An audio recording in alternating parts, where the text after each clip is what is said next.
Il s'enflamme, il s'insurge, il parle avec émotion. Benoît Dutrisac, aussi divertissant qu'édifiant. Philippe Richard Bertrand. Est-ce qu'il y a quelqu'un qui calcule? Je capote. T'imagines combien ça coûte? Entrepreneur et chroniqueur passionné. Qu'est-ce que tu veux de plus? Philippe Richard Bertrand.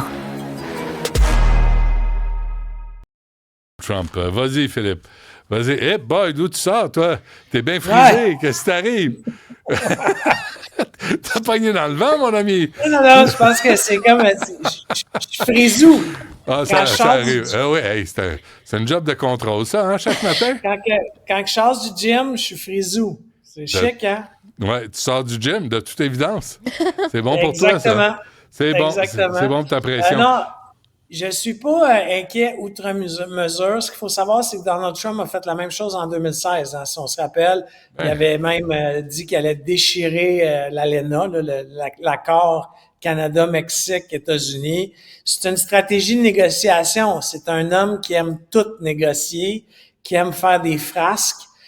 C'est sûr, par contre, qu'il y a une couple d'industries qui doivent être inquiètes. Faut pas oublier que on exporte pour 598 milliards vers les États-Unis, là, dont le tiers est en énergie, que ce soit de l'électricité ou de l'essence, pas de l'essence, mais du pétrole et ou du gaz naturel. Donc, encore une fois, je pense que ça arrivera pas demain matin, mais ça va amener des négociations qui seront pas agréables.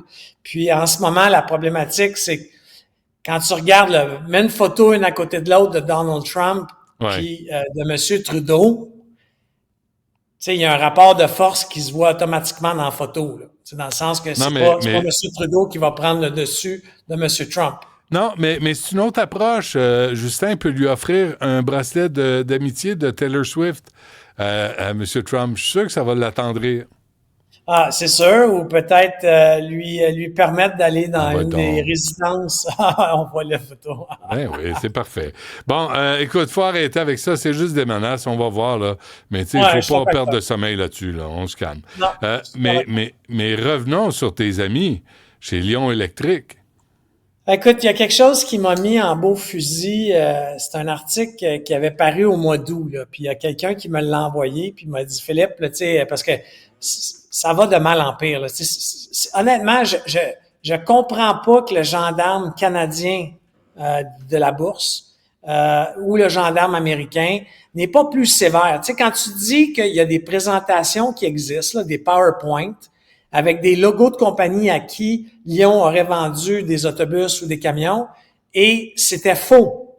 L'entreprise n'avait pas vendu assez. Tu sais, c'est comme de la fausse représentation.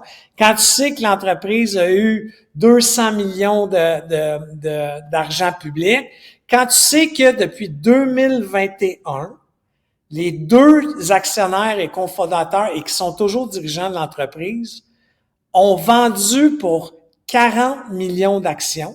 OK? Tu sais, l'action, là, est partie de 21 piastres à en bas d'$1. Ouais. Puis ces deux gestionnaires-là, donc, qui étaient les fondateurs, ont vendu pour 40 millions de dollars de leurs propres actions entre 2021 et aujourd'hui. Moi, je trouve ça, là, éhonté. Puis en plus, ils ont eu 10 millions, OK, de bonus et ou de salaire depuis 2021. Alors, les deux, ceux qui ont fait de l'argent dans l'aventure, là, c'est les deux fondateurs de la compagnie. Mais ils n'ont pas livré. Zéro. Ils n'ont pas livré les autobus électriques prévus. Ils n'ont pas livré commande. Deuxièmement, tu sais, honnêtement, là, c'est une déconfiture totale. La compagnie va être délistée aux États-Unis des bourses américaines. Tu sais, il y a des poursuites. Il y a une poursuite de ceux avec qui ils avaient fusionné pour devenir public, qui dit qu'ils ont menti dans les documents. Tu sais, honnêtement, là, j'espère, puis pas plus tard que la semaine passée, la nouvelle ministre de l'Économie a dit « On est prête à remettre de l'argent là-dedans. » Non. J'espère qu'on ne mettra pas d'argent. Mme Fréchette, non, il n'y a personne qui m'a appelé. Non. Mais le premier 50 millions, là, ça devrait être les deux gars qui ont vendu leurs actions puis qui ont touché des salaires rocambolesque pour avoir livré, excuse mon langage très dur, de la marde. Alors, honnêtement... Oh, de la marde. Oui, de la marde électrique. Puis pendant ce temps-là, tu regardes une autre entreprise québécoise, Girardin. Oui. Girardin, aujourd'hui, annonce qu'ils ont acheté Novabus aux États-Unis. Tu sais, on est ailleurs, là. Une entreprise qui sait comment faire un autobus, qui est capable de la livrer, puis qui fait des vraies ventes, puis qui fait des acquisitions. C'est à l'inverse de ce qui se passe à Lyon Électrique. Mais bon, on aime ça, nous, tu sais, subventionner. Le cheap labor, là, le BS corporatif. Mais quand est-ce que ça va fermer Lyon Électrique, là, d'après toi?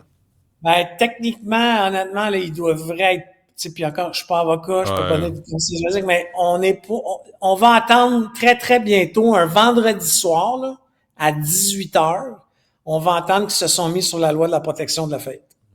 C'est ça qui va arriver. Je te dis peut-être pas ce vendredi, mais ça va être un vendredi soir à 18h30. C'est clair. Philippe Richard Bertrand, merci. À demain. À demain.